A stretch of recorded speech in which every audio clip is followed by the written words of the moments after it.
Okay, so these little disposable fly traps, they are awesome and they work great. The only problem with them is that these bags are just really small and it doesn't take a whole heck of a lot before they get filled right up.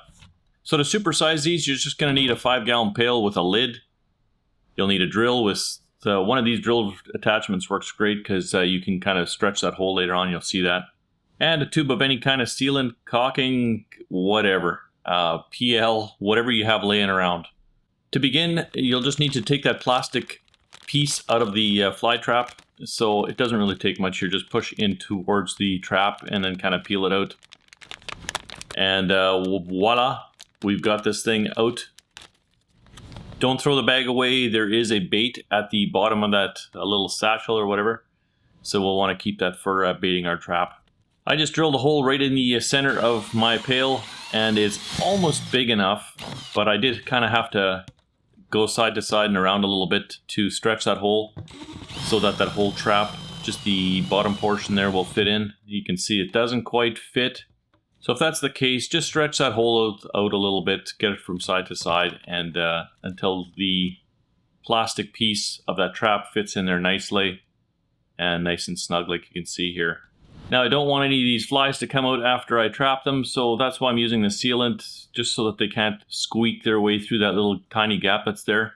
So I'm just putting an ample bead on here, and it doesn't have to be pretty after all. Once this thing is full, it's probably just going to go into the garbage. Maybe I'll just chuck the lid, buy another lid in another trap, but keep it pale. I don't know. Might just be a disposable monster size fly trap. As you can see, it's pretty liberal. I gooped her up pretty good. Smack her in the top, and if you want to clean it up a little bit, my OCD can't have that excess schmutz laying around there, so I cleaned it up a little bit. You should probably let it dry. I didn't even let it dry. As soon as I was done building this trap, I just immediately filled it up, baited it, and put it out.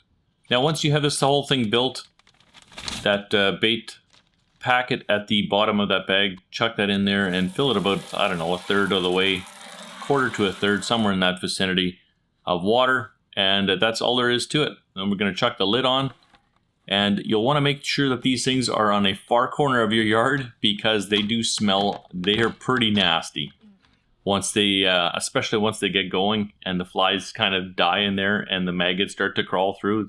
This is what happens with these things. You'll want to put this in a far corner of your yard. I have a nice back corner underneath the fruit trees that's out of sight, and that's where mine is going, and this is at the total opposite end of where our deck is. Hopefully you found this video helpful, and good luck catching and getting rid of those pesky flies that just bother us when we're barbecuing.